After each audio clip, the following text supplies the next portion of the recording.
The obsession did not begin with nuclear headlines or fiery speeches. It began with oil, maps, and a country that refused to behave the way empires expected it to.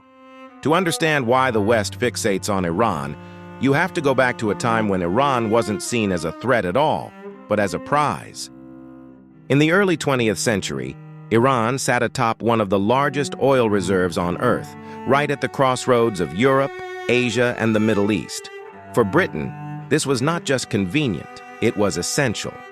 The Royal Navy had just switched from coal to oil, and suddenly, Iran became the bloodstream of an empire. British companies extracted Iranian oil for pennies, while Iran received scraps. The imbalance was obvious, and it bred resentment that never went away.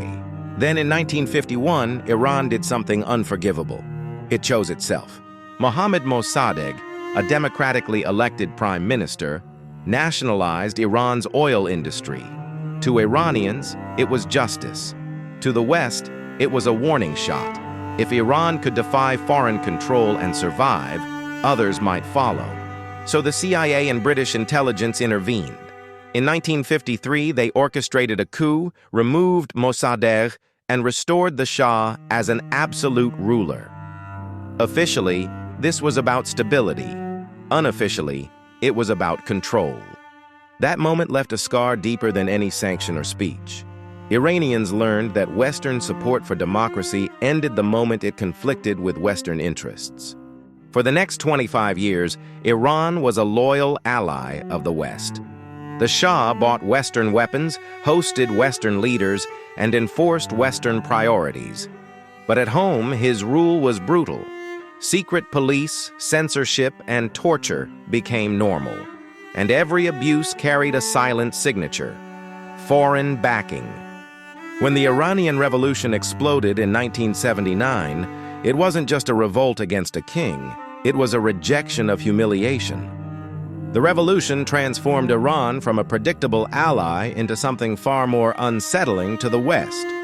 An independent power with its own ideology. An Islamic republic that rejected Western dominance, criticized Israel openly, and spoke in moral terms rather than diplomatic ones. Then came the hostage crisis.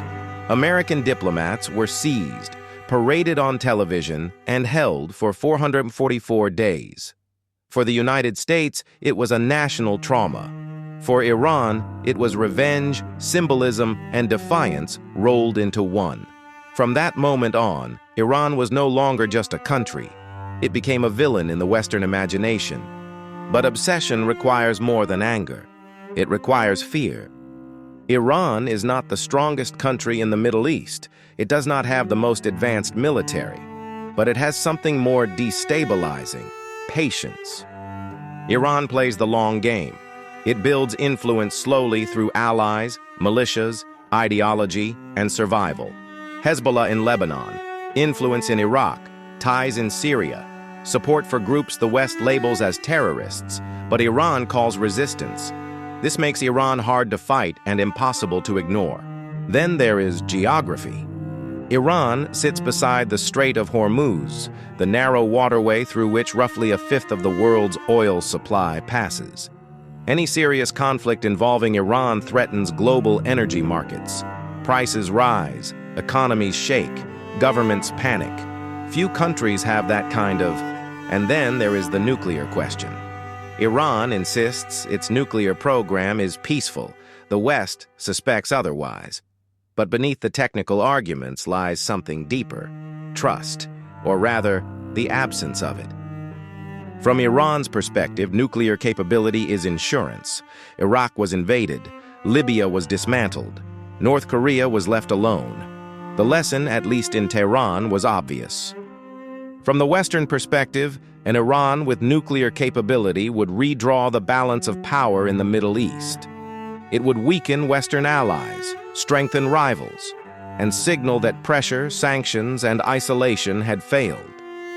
This is why negotiations feel endless, collapses feel inevitable. But obsession is not only strategic, it is cultural. Iran refuses to perform submission. It does not apologize easily. Its leaders challenge Western narratives openly, sometimes provocatively. In a global system shaped largely by Western power, defiance itself becomes threatening. There is also memory.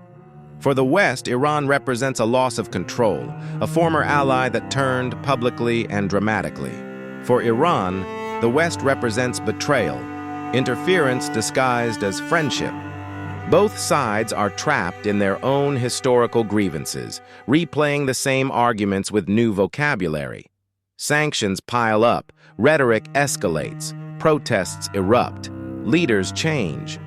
Yet the obsession remains, because Iran sits at the intersection of everything the West fears destabilizing: energy disruption, ideological resistance, regional influence, and the reminder that not every country wants to be part of the Western order. Iran is not obsessed with the West in the same way. It defines itself against it, yes, but obsession requires fixation. The West watches Iran constantly, waiting for collapse, compliance, or explosion. None ever quite arrive, and that may be the most unsettling part. Iran endures. It absorbs pressure. It adapts. It survives sanctions that would cripple other nations. It refuses to disappear from the stage or accept a supporting role. The obsession, then, is not about Iran alone. It is about what Iran represents: a country that remembers interference, resists alignment, and proves that global power is no longer uncontested. In a world built on influence and obedience, Iran is a reminder that history does not end when empires expect it to. And that is why the West keeps watching. For more fascinating stories, like and subscribe to On This Day.